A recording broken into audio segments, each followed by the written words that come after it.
In addition to posting that manifesto online, the suspect, Christopher Dorner, also reached out to me directly, mailing a parcel to my office that arrived on the 1st of this month. My assistant opened it. Inside, he found this hand-labeled DVD accompanied by a yellow Post-it note reading in part, quote, "I never lied," apparently in reference to his 2008 dismissal from the LAPD.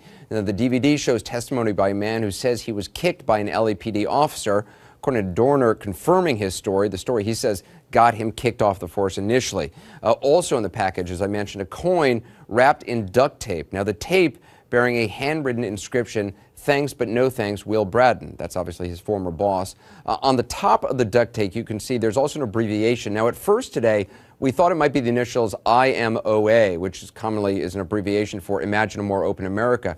However, if you look more closely at it, as we have now, it appears to be the number 1 with the space and then the letter M.O.A. One MOA could stand for 1 minute of arc, which is a marksmanship term. Now, here's the coin again. You can see the bullet holes, 3 to the center, another shot nicked off the top of that. That's the coin that was part of this parcel. And as I mentioned, I was made aware of this parcel just today, as was the editorial staff of my program and also CNN management. And obviously, upon learning of its existence, CNN alerted both Chief Braden and law enforcement. Bill Braden, as you know, is the former New York police commissioner, as well as LA's retired chief of police. He joins me now. So, Chief Braden, I want to show you some of the images that apparently were sent to me. I didn't know about this until really just a few hours ago, and I know you're seeing these images for the first time. The first is a coin, the kind of coin that I would imagine either you give out, or it's the kind of thing soldiers often give out, or on police forces they have a kind of a ceremonial coin with some bullet holes clearly shot through, both in the center and off to the side. What do you make of this? Do you have any idea how this man might have gotten this coin?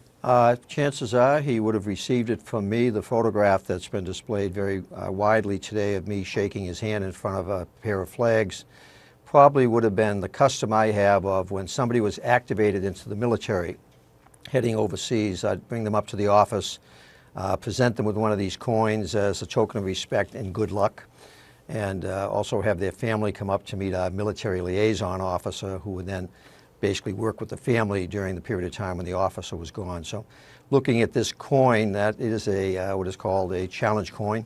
It's my personal coin that I give out to people, and the coin's usually about 1.5 inches, 2 inches in width, so looks like he probably shot that through with like a .22. It's the kind of thing, I think it's a military tradition. Whenever I'm with a military unit, oftentimes they'll coin me, or even I think President Obama has some, other high officials have them. Do you remember anything about this person? I actually do not, and it's interesting because he's a very distinctive looking individual, just the sheer size of him. But in the course of a year in the LAPD, I would probably handle anywhere from 200 to 400 disciplinary cases, major cases. And in a 10,000 person department, and over the space of 7 years, I don't recall him as distinctive as he looks, and I don't recall the specific set of circumstances for which I fired him or discharged him. I've now reviewed all of those documents, but I have no recollection of it in the sense of even after reading them. In the parcel that was sent to me, and again, this arrived, I guess, on February 1st, but I'm just learning about it, and CNN management, frankly, is just learning about it today. There was duct tape that the coin was wrapped in, and on the duct tape, it says, it's kind of hard to see there, it says, "Thanks but no thanks, Will Braden." And then up on the top, it says, IMOA, which we think is an abbreviation for Imagine a More Open America. Do you have any connection I mean, does that make any sense to you? It doesn't make any sense to me. I received a call from your security department just about an hour ago, actually, informing me that they had received this package, I believe, last Friday. As you've indicated, you're just becoming aware of it today, as is senior management, I guess, at CNN. What you've shown me is, being quite frank with you, very disturbing, I think, to anybody that would look at it.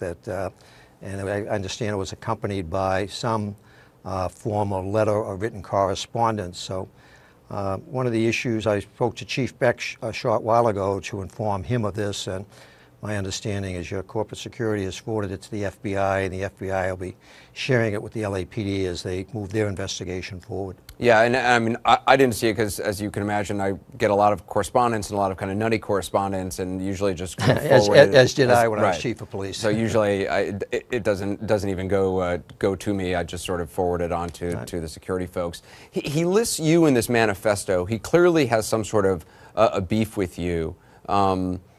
Does any of that resonate? Does it make any sense to you? Well, in terms of, without speaking specifically to the manifesto and what's in it, although there's public documents, and I understand the media has been very good about not identifying other people who are listed in the document. In my case, I was the chief of police that signed off on his discharge from the LAPD. So in terms of his grievances, I could understand his grievance directed toward me in my capacity as chief of police. And but a lot of people get discharged, and a lot of police officers get discharged, and none of them resort to the actions that this young man has taken. Well, Ms. Brennan, I appreciate you joining us, Chief Braden. Thank